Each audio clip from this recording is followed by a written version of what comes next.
നമസ്കാരം. Donald Trump രണ്ടാം വട്ടവും അമേരിക്കൻ പ്രസിഡന്റായി തെരഞ്ഞെടുക്കപ്പെട്ട ശേഷം ഇന്ത്യൻ പ്രധാനമന്ത്രി നരേന്ദ്രമോദി അമേരിക്കയിലേക്ക് കഴിഞ്ഞ ദിവസം എത്തിയപ്പോൾ അതിന് വലിയ വാർത്താ പ്രാധാന്യം ലോകരാജ്യങ്ങൾക്കിടയിൽ ഉണ്ടായി എന്നതൊരു വസ്തുതയാണ്. ഈ ഇന്ത്യയിലെ കോടിക്കണക്കിന് ആളുകളും ഈ സന്ദർശനത്തെ വലിയ കൗതുകത്തോടുകൂടിയും ആകാംക്ഷയോടുകൂടിയുമാണ് കണ്ടത്. കാരണം പലതരത്തിലുള്ള ചർച്ചകൾക്ക് ഈ കൂടിക്കാഴ്ച വേദിയാകും എന്നതുകൊണ്ട് തന്നെയാണ് ഇത്തരത്തിൽ വലിയ സൂക്ഷ്മമായി വലിയ ഗൗരവത്തോടെ അല്ലെങ്കിൽ വളരെ ആകാംക്ഷയോടെ ആളുകൾ ഇതിനെ നോക്കിക്കണ്ടത്.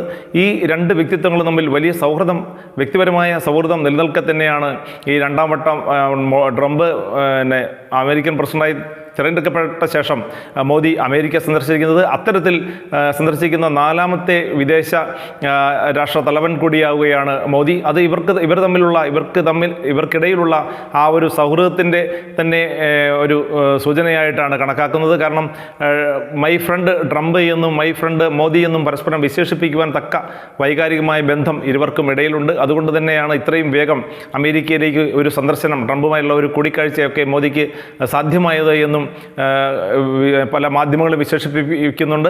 തീർച്ചയായിട്ടും അതുകൊണ്ട് തന്നെ വലിയ തോതിലുള്ള ഉഭയകക്ഷി ചർച്ചകളൊക്കെ ബന്ധങ്ങൾ ഊഷ്മളമാക്കുവാനും കുറച്ചുകൂടി വിപുലീകരിക്കുവാനും ഒക്കെയുള്ള ഉഭയകക്ഷി ചർച്ചകൾ ഇവർ തമ്മിൽ ഉണ്ടാകും എന്നുള്ളതായിരുന്നു പല മാധ്യമങ്ങളും റിപ്പോർട്ട് ചെയ്തത്. എന്തായാലും ഫ്രാൻസിൽ നിന്നും ഇന്ത്യയിൽ നിന്നും ഫ്രാൻസിലേക്ക് പോയി, ഫ്രാൻസിൽ നിന്നും ആണ് നരേന്ദ്രമോദി അമേരിക്കയിലേക്ക് എത്തുന്നത്.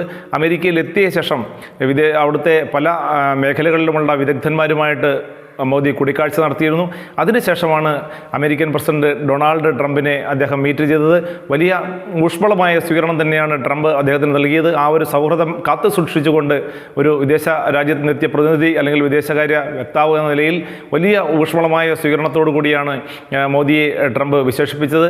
പരസ്പരം ആലിംഗനം ചെയ്തുകൊണ്ട് സ്നേഹം പ്രകടിപ്പിച്ചു തുടങ്ങിയ ചർച്ച ഇരുവർക്കുമിടയിലുള്ള രണ്ട് രാജ്യങ്ങൾ തമ്മിലുള്ള വലിയ തോതിലുള്ള വികസനത്തിൻ്റെ ചർച്ച കൂടിയായി മാറി എന്നുള്ളതാണ് പിന്നീട് മോദി നടത്തിയ വാർത്താ സമ്മേളനത്തിൽ നിന്നും വ്യക്തമാകുന്നത്. ഈ വാർത്താ സമ്മേളനത്തിൽ മോദി ഒരു സൂത്രവാക്യം പ്രയോഗിച്ചിരുന്നു. അതായത് മാഗ പ്ലസ് മിഗ സമം മെഗ എന്നായിരുന്നു അദ്ദേഹം ഈ വാർത്താ സമ്മേളനത്തിൽ കൊടുത്ത വിശേഷം അല്ലെങ്കിൽ സൂത്രവാക്യം. എന്താണ് ഇതിൻ്റെ അർത്ഥമാക്കുന്നത് എന്ന് പല കോണുകളിൽ നിന്നും ചർച്ച ചെയ്യപ്പെടുകയുണ്ടായി. ട്രംപിൻ്റെ മാഗ എന്നതുകൊണ്ട് ഉദ്ദേശിക്കുന്നത് മെയ്ക്ക് അമേരിക്ക ഗ്രേറ്റ് എഗെയിൻ എന്നാണ്. അമേരിക്കയെ ഇനിയും കൂടുതൽ ഔന്നത്യത്തിലേക്ക് എത്തിക്കുക എന്നുള്ളത് തന്നെയാണ് ഈ മാഗ എന്നതുകൊണ്ട് മോദി ഉദ്ദേശിച്ചത്. അപ്പോൾ മിഗ എന്നതുകൊണ്ട് ഉദ്ദേശിച്ചത് മേക്ക് ഇന്ത്യ ഗ്രേറ്റ് എഗെയിൻ എന്നാണ്. മേക്ക്, അതായത് ഇന്ത്യയെ അമേരിക്കയെ ഔന്നത്യത്തിലേക്ക് എത്തിക്കുമ്പോൾ അതുവഴി ഇന്ത്യയും ഔന്നത്യത്തിലെത്തും എന്ന് തന്നെയാണ് മോദി ഉദ്ദേശിച്ചത്. അപ്പോൾ രണ്ട് രാജ്യങ്ങൾ തമ്മിലുള്ള ആ ബന്ധം കൂടുതൽ ഊഷ്മളമാകുന്നു എന്നതിൻ്റെ സൂചനയാണ്. അതായത് ഈ രണ്ട് വാക്കുകൾ പ്ലസ് മെഗ എന്നാണ്. രണ്ട് അമേരിക്കയും ഇന്ത്യയും ചേരുമ്പോൾ മഹത്തായ ഒരു സൃഷ്ടി അവിടെ ഉണ്ടാകുന്നു എന്ന് തന്നെയാണ് മോദി ഉദ്ദേശിച്ചത്.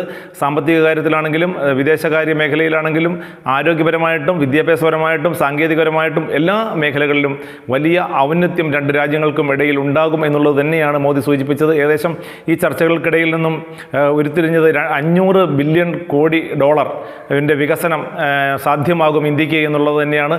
വരും ദിവസങ്ങളിൽ, വരും നാളുകളിൽ അമേരിക്കയുടെ സപ്പോർട്ടോടുകൂടി, അമേരിക്കയുടെ പിന്തുണയോടുകൂടി ഇന്ത്യക്ക് വലിയ തോതിൽ മുന്നേറ്റം നടത്തുവാൻ, എല്ലാ മേഖലകളിലും മുന്നേറ്റം നടത്താൻ കഴിയും എന്നുള്ള വലിയ പ്രത്യാശ കൂടി മോദി പങ്കുവയ്ക്കുകയുണ്ടായി. തീർച്ചയായിട്ടും അതുകൊണ്ട് തന്നെ ഈ സന്ദർശനം വലിയ തോതിൽ ഇന്ത്യക്ക് ഗുണകരമാകും എന്ന് തന്നെയാണ് ഇപ്പോൾ പുറത്തു വരുന്ന വിവരങ്ങൾ സൂചിപ്പിക്കുന്നത്.